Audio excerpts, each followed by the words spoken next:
सद्बुद्धि, सन्मार्ग और कार्य का संकल्प देना, अडिग रहे विश्वास तुम पर, ऐसा अंतः कर देना। मेरे हृदय में आने में तुम्हें कोई संकोच न हो। हे गुरुदेव, मुझे नज़रों से दूर कभी न होने देना। हे गुरुदेव, मुझे नज़रों से दूर कभी न होने देना। नमस्कार, गायत्री चिंतन धारा में आप सभी का स्वागत है। मित्रों, हम परिवार में रहते हैं और आजकल परिवार चलाना बहुत मुश्किल का काम हो गया है। इतनी सारी समस्याएं हैं, मानवीय समस्याएं हैं, आर्थिक समस्याएं हैं, स्वास्थ्यगत समस्याएं हैं, और इन सारी समस्याओं से जूझते हुए हम परिवार तंत्र चला रहे हैं। लेकिन इस परिवार तंत्र पर पिछले लंबे अरसे से जैसे ग्रहण लगा हुआ है और इस परिवार तंत्र को नष्ट करने के उपाय हो रहे हैं। आज हम इसी पर चर्चा करेंगे। जब हम ये कहते हैं कि आसुरी ताकतें सारे विश्व में परिवार व्यवस्था को खत्म करने पर तुली हैं, तो यह सब आजकल का काम नहीं है। पिछले लगभग 70 वर्षों से इसके षड्यंत्र बड़ी तेज़ी से चल रहे हैं। उसके पहले भी चल रहे थे, लेकिन पिछले 70 वर्षों से तेज़ी से चल रहे हैं। परतें अब खुल रही हैं, अब धीरे धीरे पोल खुल रही है, लोगों की सोशल मीडिया आ गया है और काफ़ी बातें जो दबी रह जाती थी अब वो ऊपर आ रही हैं। पहले विश्व स्तर पर नारी मुक्ति, जनसंख्या नियंत्रण, धार्मिक स्वतंत्रता, मानवाधिकार की सुरक्षा, पर्यावरण सुरक्षा, जनजातियों की सांस्कृतिक सुरक्षा के नाम पर बड़े बड़े आंदोलन होते थे। हम लोग सोचते थे कि वास्तव में पीड़ित लोग हैं वही लोग कर रहे होंगे। हमने इन पर बहस भी की और काफ़ी हद तक इन आंदोलनों का समर्थन भी किया। लेकिन अब ये पता चल रहा है कि इन आंदोलनों का आधार है ना, समाज को तोड़ना था, है ना, परिवार और समाज की में बदहवासी का माहौल बनाना था, आशंका का माहौल बनाना था, अनिश्चितता का माहौल पैदा करना था। है? क्यों?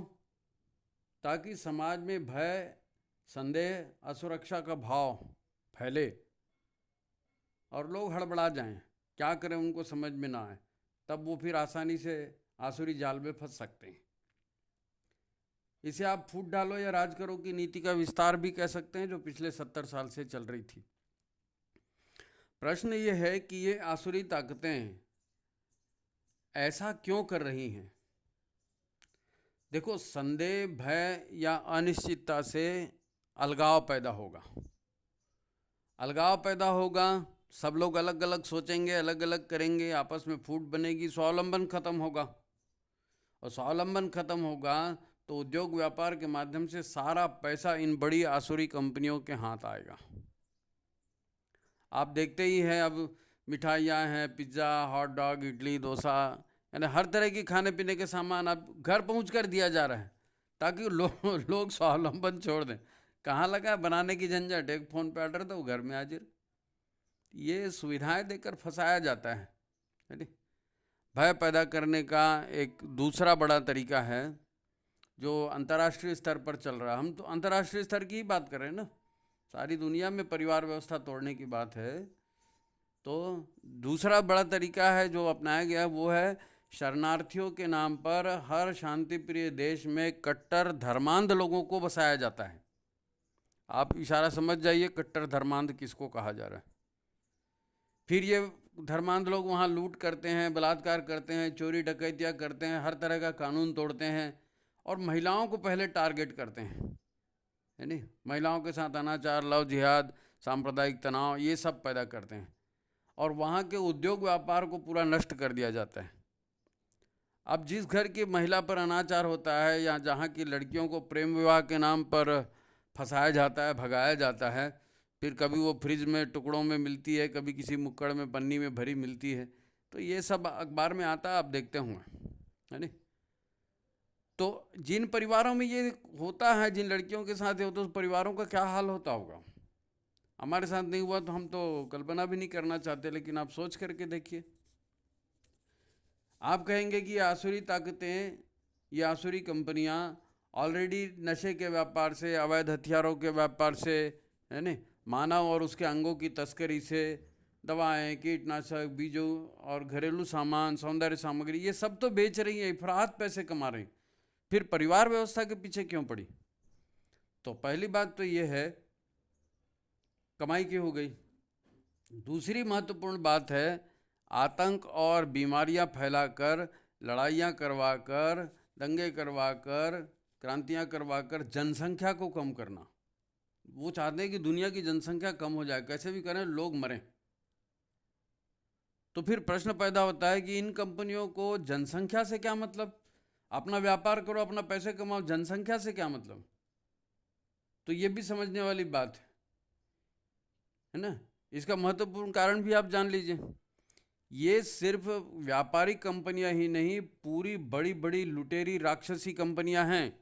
ये हम पिछले अंकों में बता चुके हैं किस प्रकार पहले मुगलों ने दुनिया को लूटा, फिर उसके बाद और अंग्रेज आए, ईसाई आए, यूरोपीय कंपनियां, इन्होंने लूटा। तो ये पैसा कोई सरकार के पास थोड़ी गया, ये इन्होंने अपने पास रखा।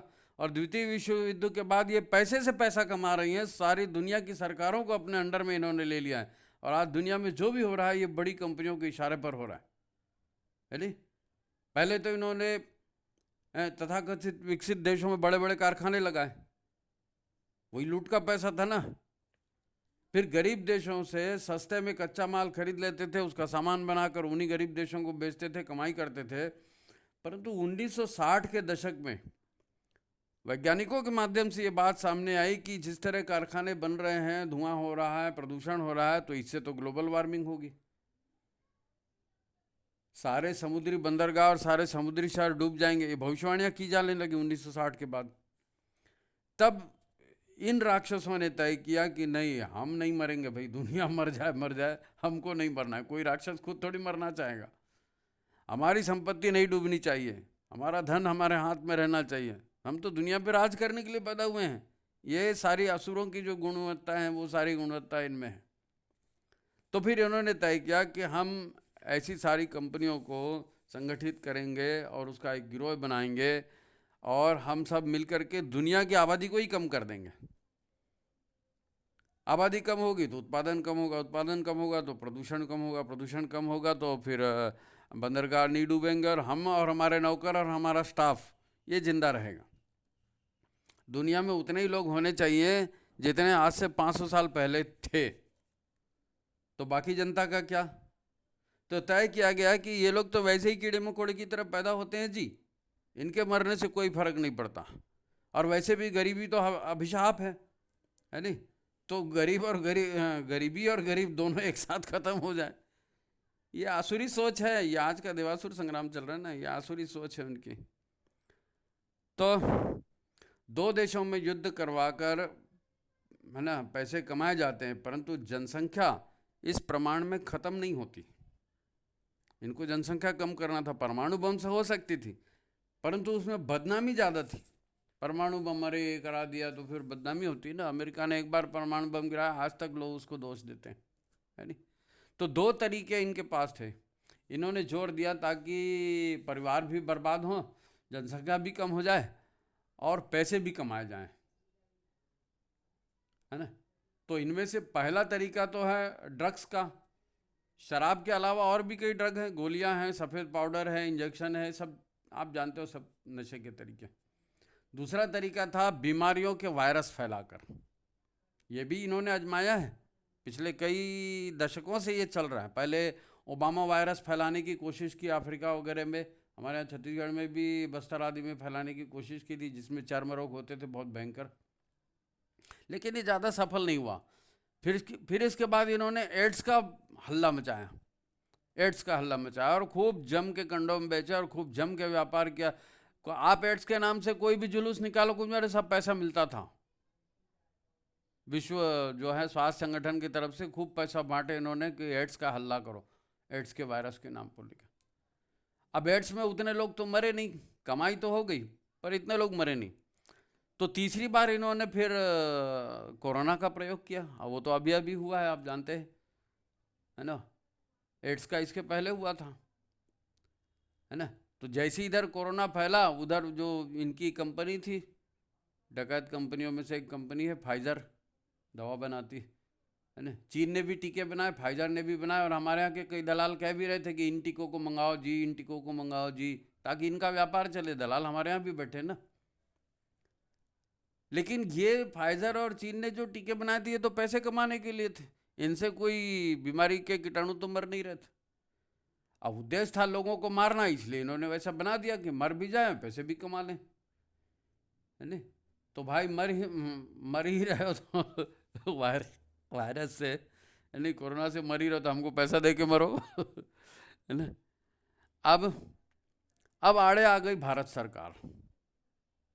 ये सच्ची कथा है, ये परिवार और तोड़ने का और देवासुर संग्राम का ये भाग है। आप सोचो, अब आ गई भारत सरकार। भारत सरकार ने उसने ओरिजिनल टीके बनाए और अपने देश में तो लगवाए 2-2 टीके, विदेशों में भी भेजे, है ना।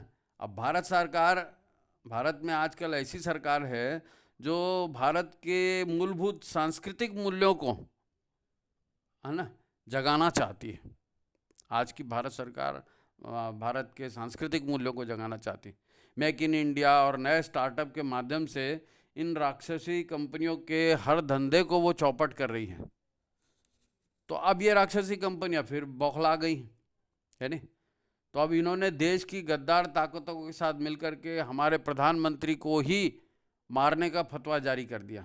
अभी इंग्लैंड में सभा हुई ना, उसकी बड़ी चर्चा हुई।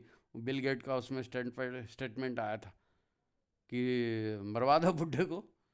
और बड़ा आसानी से आपने बोल दिया, क्योंकि ये दर पे दर चुनाव जीतते जा रहे हैं। और ऐसा अगर भारत अपनी संस्कृति को लेके खड़ा हो गया तो इन आसुरों का तो फिर ठिकाना ही नहीं बचेगा। तो मरवा दो इसको। भारत में भी तो कितने आंदोलन हुए ना, हाय हाय मोदी, मर जा मोदी, ये सब कराते आए हैं लोग। और कोई बड़ी बात नहीं है, इन्होंने भारत के प्रधानमंत्री शास्त्री जी को मरवा दिया, आज तक कुछ पता चला? नेताजी सुभाष चंद्र बोस भारत आज़ाद होने के बाद भी कितने साल तक जिंदा रहे, गुमनामी बाबा के रूप में उत्तर प्रदेश में रहते रहे। अब ढकेल दिया इन्होंने। ये कुछ भी कर सकते, बहुत ताकतवर कंपनियां हैं। भारत के अनेक प्रदर्शनों में इन्होंने हाय हाय मोदी के नारे लगाए। इनको कष्ट ये है कि हमारा प्रधानमंत्री वसुधैव कुटुंबकम की बात करता है, विश्व परिवार की बात करता है, वो लड़ाइयाँ रुकवाता है, अणुबम को मारते हैं दूसरे पर तो उसको रुकवाता है, और सारे विश्व को अनाज बांटता है, सारे विश्व को दवाइयाँ बांटता है, गरीब देशों की आर्थिक सहायता करता है। ये इनको खराब लगता है। सबका साथ सबका विकास की बातें करता है, तब इनको तो वो मारेंगे ही मारेंगे। असुर तो ऐसे ही करता है ना, जो अच्छा काम करेगा उसको मारेगा। आपको याद होगा, हमारे पहले थल सेना अध्यक्ष और बाद में सीडीएस बने जनरल विपिन रावत, नाम सुना है? विपिन रावत पहले थल सेना अध्यक्ष थे, फिर पहले सीडीएस यही बने।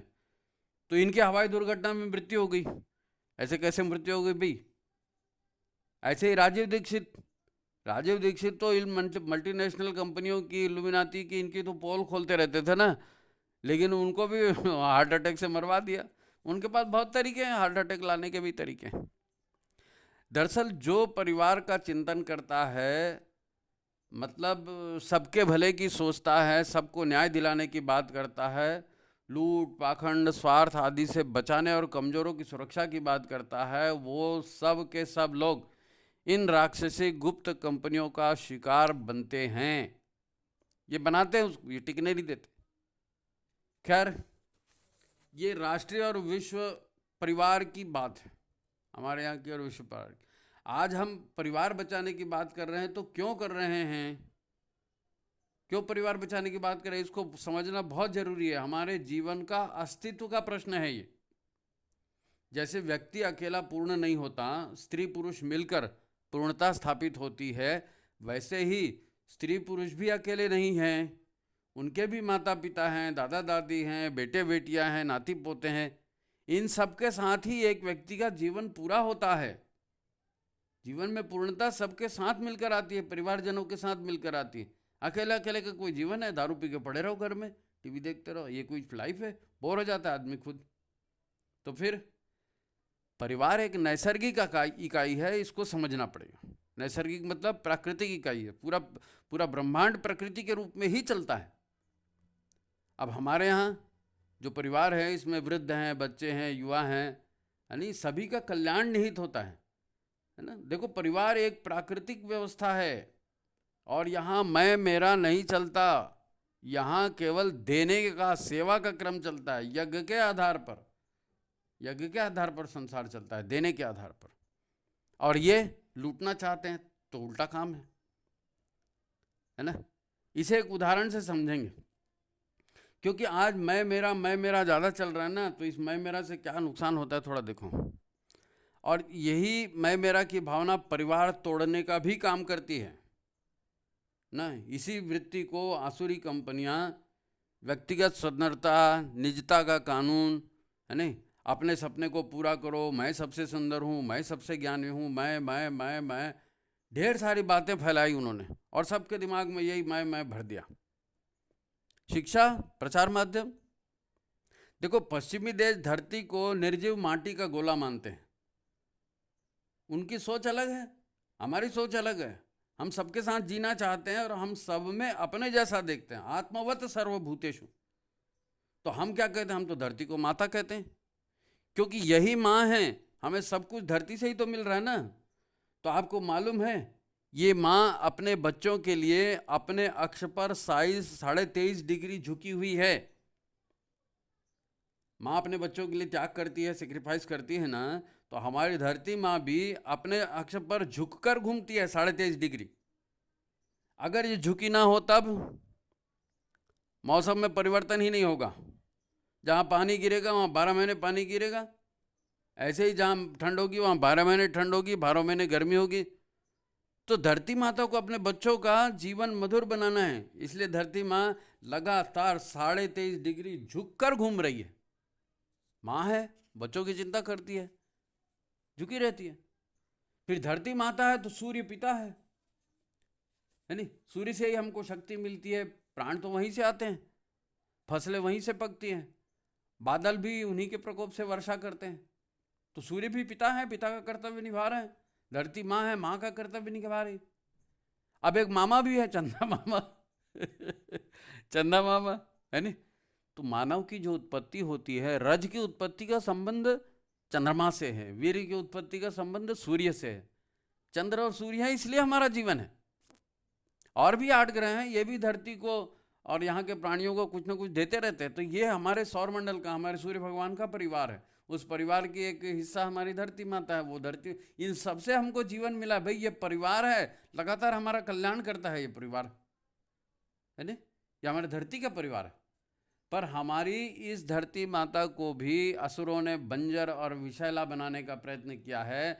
तो हमें अपनी माँ की मदद करनी चाहिए। क्यों? माँ रहेगी तो हम रहेंगे, और क्या। माँ का परिवार है ना, माँ का स्वरूप है, तभी तो हम सुख से रहेंगे। अच्छा, इतिहास की बात से इसको समझते हैं, हमारे परिवार को तोड़ने का कैसे उपक्रम चला, आप समझो, याद रखो। क्योंकि आज हमको सुधार करना है ना, तो वो सुधार पिछला इतिहास देखेंगे तब तो सुधार की समझ में आएगी। तो इतिहास से बात समझते हैं, क्योंकि परिवार का मूल है नारी। आप कुछ भी हजार चीज़ें बोलो नारी के बारे में, लेकिन परिवार का मूल यानी सृजन का मूल नारी है। वही एक कारण है, परिवार उसी से बचता है, और वो बिगड़ गई तो उसी से टूटता भी है। इसलिए नारी बड़ी महत्वपूर्ण है परिवार के लिए। उसकी शुद्धता, उसकी पवित्रता, उसकी समृद्धि और उसका संतोष, यही परिवार को श्रेष्ठ बनाता है। यत्र नार्यस्तु पूज्यन्ते रमन्ते तत्र देवता। जहाँ नारी पुष्ट होगी, है ना, समृद्ध होगी, वहाँ देवताओं का वास। और ये सही बात। देखो, जब मुगल अपने साथ इस्लाम लेकर हमारे यहाँ आए, तो हम जानते हैं मंदिर टूटे, खूब लूट हुई है। फिर उनके साथ प्रारंभ हुआ महिलाओं की दुर्गति का क्रम।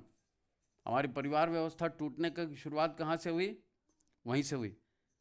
महिलाओं को भगाना, उन्हें अपने हरम में रखना, उनका शील भंग करना, ये उनका प्रिय शौक था मुगलों को। और इसीलिए तो हमारे यहाँ जौहर प्रथा चली थी ना। जौहर मतलब छोटा मोटा काम नहीं था, जिंदा आग में जिंदा कूद जाना, अपने आप को जला देना। क्योंकि वो तो महिलाओं की लाशों से भी अनाचार करते थे, लाशों से भी अनाचार करते थे। तो जहर खा के मर गए, फिर भी तुम्हारे साथ रेप हुआ, तो मतलब क्या है? उससे अच्छा अपने आप को जला ही दो। तब हमारे महिलाओं ने अपने आन मान की रक्षा के लिए अपने आप को जिंदा जलाया था। और दूसरी और एक प्रथा चली, पर्दा प्रथा। पर्दा हमारे यहाँ नहीं था, महिलाएं तो पुरुष के साथ कंधे से कंधा मिला के काम करती थी। लेकिन अब तुम्हारा चेहरा दिख गया, तुम्हारा शरीर दिख गया, तो उठा के ले जाएंगे अपने हरम में। तो फिर मजबूरन पर्दा पड़ना शुरू हुई। परिवार देखो कैसे गिर रहा है ना। फिर पर्दे में रहने से उनकी शिक्षा दीक्षा प्रभावित हुई। उधर मुगलों का दरबार लगता था, दरबार में अब हिंदू भी तो थे, हिंदुओं के ही माध्यम से तो उन्होंने शासन किया था। मुसलमान कितने आए थे देश में, है नहीं। तो दरबारों और अधिकारियों में उन्होंने क्या किया, मांसाहार, शराब और अश्लील नाच का काम शुरू करवाया। हालांकि इस्लाम में ये सब हराम है, शराब और नाच, लेकिन उन्होंने इसी से शुरू कराया और किया। तो ये शुरुआत है हमारे बर्बादी की। वहीं से शराब और अश्लीलता और ये सब व्यभिचार और वहाँ से शुरू हुआ। फिर अंग्रेजी राज में शराब मांस के साथ साथ अंग्रेजी शिक्षा को सम्मान मिला, सरकारी नौकरी को सम्मान मिला। वो अंग्रेजी पढ़ा करके कहीं भी छोटी मोटी नौकरी देते थे और लोग भी बड़े खुश होते थे कि हमको तो लाट साहब के यहाँ, अंग्रेज के यहाँ नौकरी मिल गई, है ना। लोग इनकी ओर आकृष्ट होने लगे नौकरी के लिए, क्योंकि उद्योग खत्म हो गए थे ना। फिर अंग्रेजी के राज में जो है सामानों का जखीरा है ना, विदेशों से, इंग्लैंड से सब सामान बन के आता था। तो हमारे यहाँ आपने सुना वो बुनकरों के हाथ काटे गए और उद्योग बंद किए गए और नमक पर कर लगाया गया, और ये जितने काम थे व्यापार के नाम पर ही हुए, लेकिन उसका असर अल्टीमेटली हमारे परिवार पर पड़ा, है ना। यहीं से हमारे यहाँ नौकरी का चलन बढ़ा और महिलाओं को चूल्हा चौकी तक सिमट जाना पड़ा। ये बहुत बड़ा सेटबैक था, बहुत बड़ा गड्ढा था हमारे लिए कि इतनी बड़ी नारी शक्ति थी, उसको चूल्हा चौकी में मजबूरन जाना पड़ा, क्योंकि उद्योग धंधे बंद हो गए। उन्होंने बंद कर दिया अंग्रेजों ने, अंग्रेजी माल बिकने लगा और नौकरी का चलन, नौकरी की लालच बढ़ गई, है ना। तो ये हमारी परिवार व्यवस्था पर सबसे बड़ी चोट थी, क्योंकि पहले भारत कृषि प्रधान ही नहीं, उद्योग प्रधान भी देश था भाई। विश्व व्यापार में भारत 27% निर्यात करता था, और हमारी समृद्धि या उद्योगों का आधार भी यही था, परिवार और नारी।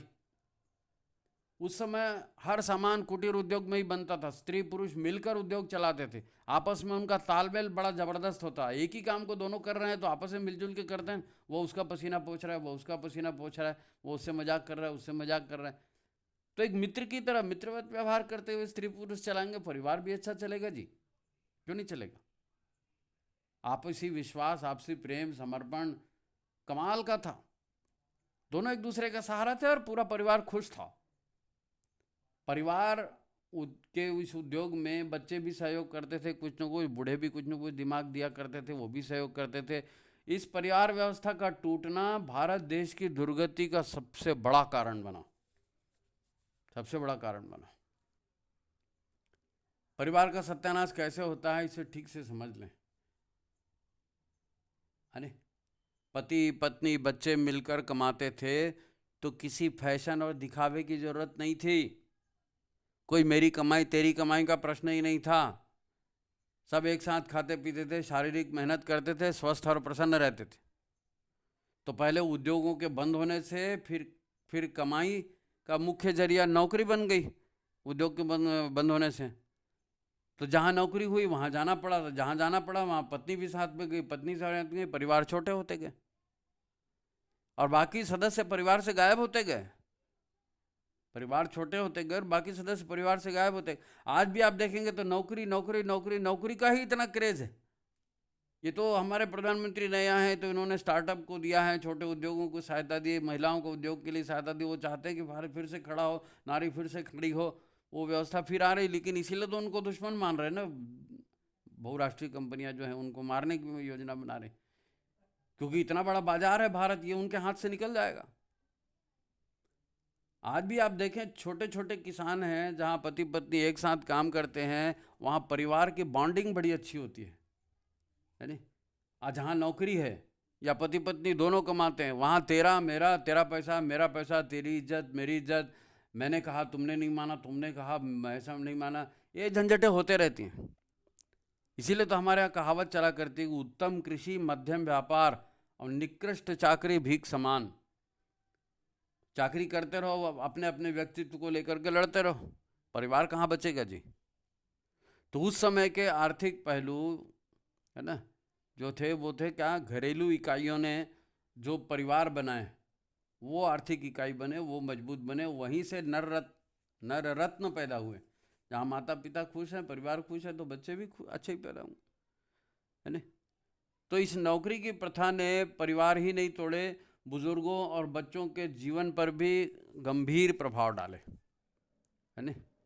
नारी मुक्ति के जिस आंदोलन को 1960 के दशक में बढ़ाया गया, उसकी भावनाएं आज भी काम कर रही हैं, आज भी काम कर रही हैं। हर नारी, वो जो ना बोलते हैं, जो पढ़े लिखे कम है, ज़्यादा जानते नहीं हैं, उनको अपने नारीत्व पर बड़ा विचित्र टाइप का घमंड होता है।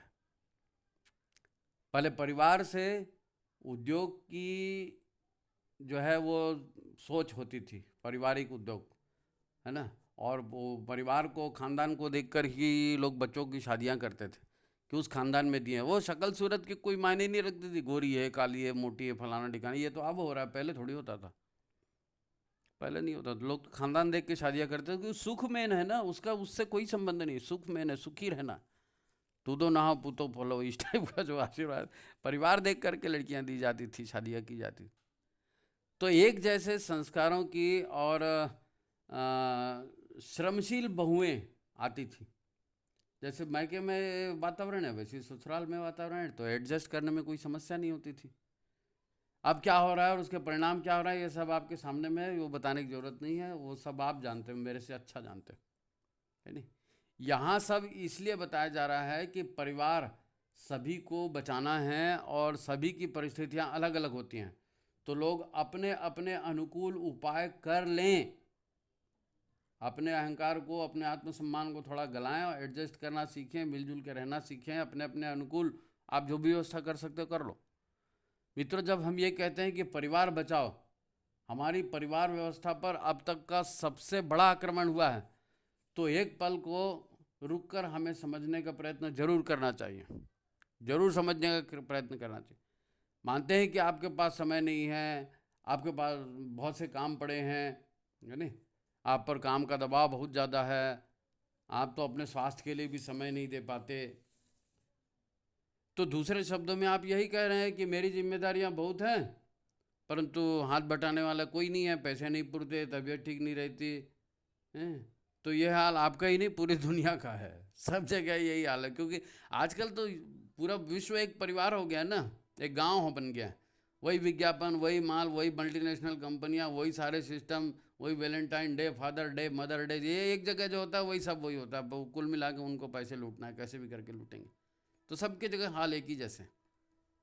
व्यक्ति अकेला पड़ गया और उसे पारिवारिक सामाजिक सपोर्ट भी नहीं मिल रहा है, क्योंकि अब हमने ऐसा सिस्टम बना दिया कि परिवार जन ही अलग अलग हैं, तो सपोर्ट कहाँ से मिलेगा। अब प्रेम विवाह कर लो चाहे अरेंज विवाह कर लो, है नहीं, पति पत्नी की एक दूसरे से अपेक्षाएं इतनी ज़्यादा हो गई हैं कि विवाह के बाद एक दूसरे के साथ एडजस्ट करने में भारी दिक्कतें आ रही हैं, भारी दिक्कतें आ रही।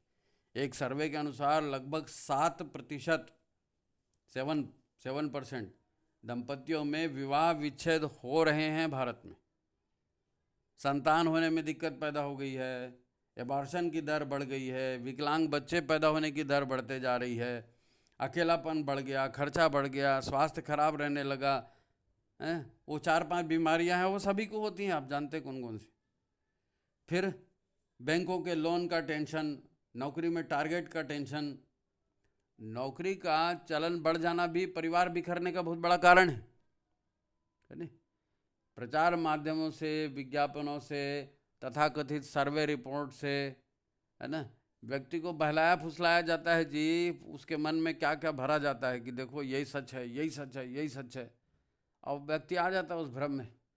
व्यक्ति के मन में सूचनाओं का अंबार भर दिया गया है, कामनाएं और अहंकार इतने बढ़ गए, अब उसके पास दूसरों की बात सुनने का और उनकी भावनाओं को समझने का समय ही नहीं बचा है। आपको हर जगह ये कंप्लेंट मिलेगी कि भाई हमारी सुनते ही नहीं हैं, तो कैसे सुनेंगे। कैसे सुनेंगे? ये सारी चीज़ें तो विदेशी कंपनियों ने भर दी।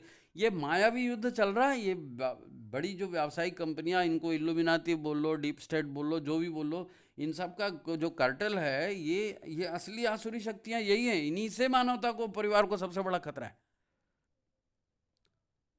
तो झेल रहे हैं सारे परिवार, है नहीं? यानी उसमें होता क्या है, परिवार कैसे बनते हैं, कैसे टिकते हैं? आप बच्चों को बढ़िया पढ़ाओ लिखाओ और बढ़िया नौकरी लग जाए, फिर बेटा बहू दूसरे बड़े शहर में, है नहीं? और फिर बूढ़े माँ बाप अपने पैतृक घर में, गांव में दिन काट रहे हैं। बेटा बहू वहाँ हैं कि दादा दादी नहीं हैं, और दादा दादी यहाँ हैं कि बेटा बहू नहीं है। अब कैसे रोते धोते, बीमार होते मरते खपते जिंदगी बिता लो, है नहीं? उन बड़ी राक्षसी कंपनियों को, जिन्हें कोई इल्लुमिनाती कहता है, कोई डीप स्टेट कहता है, तो कोई 300 कंपनियों का ग्रुप कहता है, हम उनके जाल में पूरी तरह फंस चुके हैं। हम यानी हमारा पूरा परिवार, हमारा पूरा परिवार तंत्र, हमारी धरती भी उसमें शामिल। हम पहले ही बात कह चुके हैं कि वो अब यही चाहते हैं कि खाने पीने, दवा दारू और हर ज़रूरत की काम के लिए दुनिया भर के लोग उन्हीं पर निर्भर रहें, उन्हीं पर निर्भर रहें। ये जो बिल गेट की अपन बात कर रहे थे, जिनका स्टेटमेंट दिया है कि बूढ़े को ख़त्म कर दो, ये बिल गेट बहुत बड़ा सेवा भावी नाम से फाउंडेशन भी चलाता है, आतंकवादियों को पैसा देता है। इन्होंने प्रस्ताव पारित किया, क्या पारित किया कि भाई पशुपालन बंद कर दो। क्यों बंद कर दो? क्योंकि ये जो पशु हैं, ये कार्बन डाइऑक्साइड छोड़ते हैं और मीथेन गैस छोड़ते हैं, जिससे पर्यावरण प्रदूषण होता है। तो आप पशुपालन बंद कर दो। और इन्होंने नई योजना बनाई है कि हम आर्टिफिशियल दूध बनाएंगे और आर्टिफिशियल मांस बनाएंगे। आर्टिफिशियल, अब मांस फैक्ट्रियों में बनेगा, इनमें बनेगा पशु, क्योंकि पशु को मार डालो भाई हर चीज के उनको पैसा देना है, पैसा आएगा कहाँ से? ये सब खत्म करो। अच्छा, बिल गेट खुद 2.5 लाख एकड़ उसने जमीन खरीदी है अमेरिका में, और भी खरीद रहा है। और ये कहते हैं कि सब किसानों खेती बंद कर दो, किसानों खेती बंद कर दो। तो ये जो दोहरे मापदंड हो रहे हैं, ये सब लूट की कंपनियां, बड़ी राक्षसी कंपनियां। अरे बाप रे, इनके षड्यंत्र को सुनोगे तो पागल हो जाओगे आप। हम सीधे साधे लोग हैं, खाते हैं पीते हैं, अपने काम में जाते हैं, वापस आते हैं, ज़्यादा से ज़्यादा टीवी देखते हैं, सिनेमा देखते हैं। हमको ये सब मालूम ही नहीं चलता कि क्या हो रहा है, इनको आने ही नहीं देते। ये तो अब सोशल मीडिया आया है तो ये सब धीरे धीरे बाहर आ रहे हैं। तो पूरी तरह फंस चुके हैं अब इनके जाल में, और इतने साल से ये लोग लगातार कोशिश कर रहे हैं। हम पहले भी कह चुके हैं कि वो अब यही चाहते हैं कि सब उनके ऊपर निर्भर हो जाए, और वो भी दुनिया की आबादी को कम कर लें, ताकि जो है वो ग्लोबल वार्मिंग ना हो और जल प्लावन ना हो, और इनकी धन संपत्ति पूरी बची रहे। पूरा वही जी, हिरण्याक्ष और रावण और ये जो करते थे, पूरा वही सिस्टम है। बस उस समय वो अकेले दुकेले राक्षस थे, अब ये 300 कंपनियों का ग्रुप, है ना?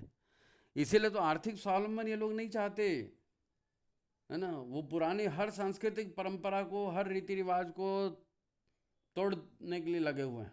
इनको सबको तोड़ो, नहीं तो तुम अपने आप को फिर वहाँ जोड़ लोगे कि मैं तो भगवान का पुत्र हूँ, ऋषि का पुत्र हूँ। ये चाहते तुम ऋषि के पुत्र मत बनो, कुत्ते बिल्ली जैसे बन जाओ।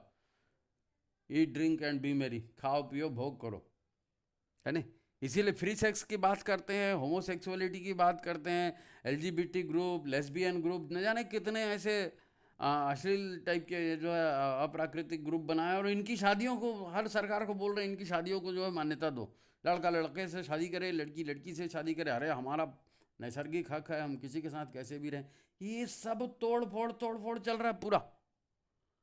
हर देश में कानून बना के इसको मान्यता दिला रहे हैं। अब परिवार से, संस्कारों से वंचित जो युवा हैं, वो आते हैं इनके झांसे में, व्यक्तिगत स्वतंत्रता के नाम पर करते हैं इनका समर्थन।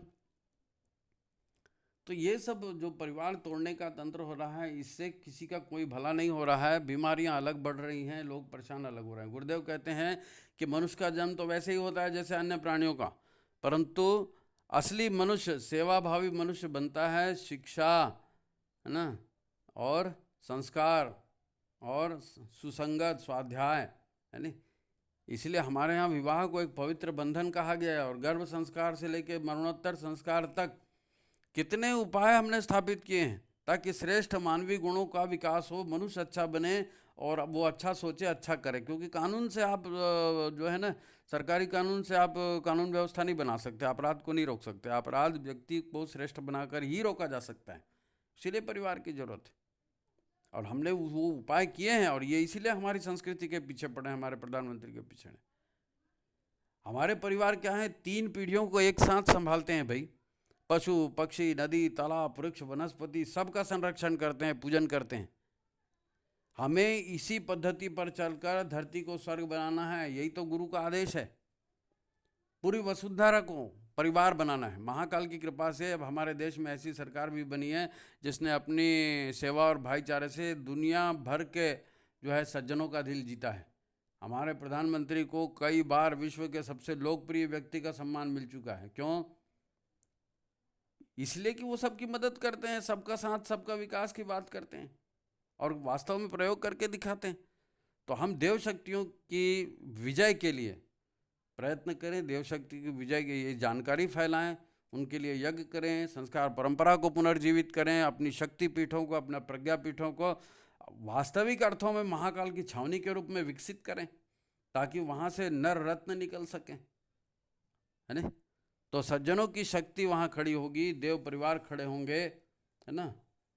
तभी जब ये सुधार की प्रक्रिया हम अपने आप से शुरू करेंगे, अपने आप से, हम सुधरेंगे युग सुधरेगा, हम सुधरेंगे युग सुधरेगा। बहुत महत्वपूर्ण है, सुधार की शुरुआत अपने आप से करनी है। क्योंकि आसुर तो हमारे अंदर बैठ के मुस्कुरा रहा है हमारे अंदर बैठ के मुस्कुरा रहा है। तो परिवार को बचाना है। उम्मीद करता हूँ गुरुदेव के इस संकल्प को हम लोग पूरा करेंगे। मित्रों, यह चैनल एक पारिवारिक प्लेटफॉर्म है। यहाँ पीड़ा पतन के कारणों को ढूंढ कर उसका समाधान हम निकालते हैं। बड़ी मेहनत होती है नहीं। अपने आप को सशक्त करने के लिए साधना के उपायों पर हम चर्चा करते हैं, कहाँ कहाँ से ढूंढ के आपके लिए वीडियो में मैटर लाते हैं। तो आप इसको लाइक किया करें, कुछ ना कुछ कमेंट किया करें, है ना। इसी से यूट्यूब में इसको ज़्यादा से ज़्यादा लोग देखेंगे। उनको बोलना है जो भी देखेगा वो सब्सक्राइब करेगा। अच्छा, जिन्होंने अब तक चैनल को सब्सक्राइब नहीं किया है वो सब्सक्राइब भी कर लें। ये जो देवासुर संग्राम की सीरीज़ चल रही है उसकी ये 8वीं कड़ी है, और पिछली कड़ियों के लिंक जो है हम डिस्क्रिप्शन बॉक्स में डाल देंगे। जो नए भाई जुड़े हैं वो उसको भी देख सकते हैं। तो ठीक है, आपका परिवार अच्छा बने, गुरुदेव माता जी आपकी सहायता करें। इसी शुभ भावना के साथ सभी को प्रणाम, नमस्कार।